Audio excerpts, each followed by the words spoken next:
Next equation आपको given है v is equal to a plus b into T plus c upon D plus T. v आपके पास given है velocity, t is given as time. You have to write the dimensions of a, b, c and d। आपको dimension लिखनी है a की, b की, c की और d की। अब चेक करो, ये सारी टर्म क्या आपके पास, ये सारी टर्म आपके पास है वेलोसिटी, तो ये सारी टर्म क्या आपके पास, ये सारी टर्म भी आपके पास है वेलोसिटी। ये सारी टर्म क्या आपके पास, ये सारी टर्म भी आपके पास है वेलोसिटी। और ये पूरी टर्म भी क्या होगी, ऑब्वियस है, अगर रिजल्ट में वेलोसिटी मिल रहा है तो आपको बताया similar quantities can be added only and the result would be the same quantity. Means if the result is velocity, then velocity must be added to velocity, must be added to velocity. तो obvious है a किसके equal हुआ, velocity के equal, and velocity is metre पर second, L1 t minus 1। Similarly b into T किसके equal हुआ, velocity के, b into T is equal to velocity, तो b किसके इक्वल हुआ, that is equal to velocity upon time. सबसे पहले velocity metre पर second, time is t, so dimensions are L1 t minus 2, L1 t minus 2। Now अब एक चीज देखिए, व्हाट इज t, t क्या था, टाइम।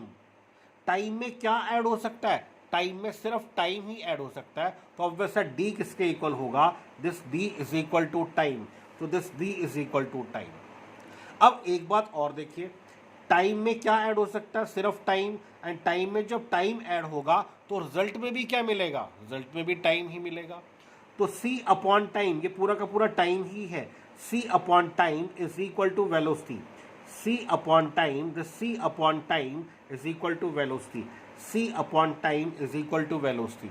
तो c किसके इक्वल है, c is equal to velocity into time. सबसे पहले वेलोसिटी चेक करो, वेलोसिटी क्या होता है, मीटर पर सेकेंड, वेलोसिटी इज मीटर पर सेकेंड, और ये टाइम एज सच, तो t से t कैंसिल हुआ, the c is equal to length only. c किसके इक्वल है, the c is equal to length only. Next देखना बच्चे और क्वेश्चन देखिए,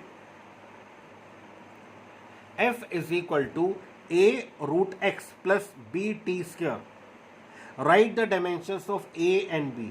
अब चेक करो, f क्या आपके पास, फोर्स, ऑब्वियस है डिफरेंट क्वांटिटीज कभी ऐड नहीं होंगी, तो अगर ये सारा का सारा फोर्स है तो ये भी सारा का सारा क्या होगा, फोर्स।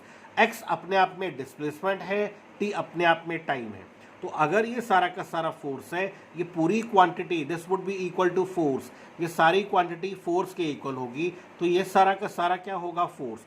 सिमिलरली ये बी टी स्क्वायर पूरा का पूरा बी टी स्क्वायर किसके इक्वल होगा, फोर्स के, तो ऑब्वियस है a under root X is equal to force, a root X is equal to force. Check कर लेना, force is m1 L1 t minus 2, x कितना है, लेंथ, पावर कितनी हो गई 1/2, इसको डिनोमिनेटर में ले जाओ।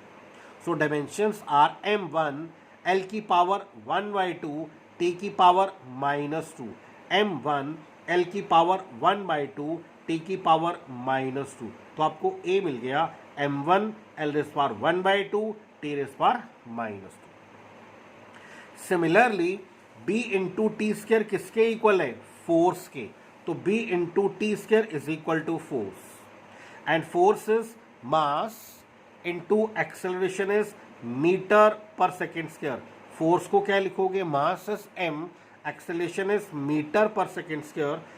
b किसके इक्वल होगा, फोर्स अपॉन टाइम स्क्वायर के, m1 L1 t minus 4, m1 L1 t minus 4, ये आपको b की डायमेंशन मिल गई। कभी कभी वो कह देता है find the dimensions of a upon b, तो इन दोनों डायमेंशंस को आप डिवाइड कर देना। अगर आप डिवाइड करते हैं m कैंसिल होता है, l रेज़ पावर -1/2 ऊपर जाएगा, 1/2 -1 पावर सब्ट्रैक्ट हो जाएगी, ये इन्वर्स हो जाएगी, ऐड हो जाएगी, वैसे ऊपर जाके -1 हो जाएगी, 1/2 -1 इज -1/2, ये -2 प्लस 4 इज +2, तो आपको मिल जाएगा l की पावर -12 एंड t की पावर +2। इस तरह से आपको सॉल्व करना है।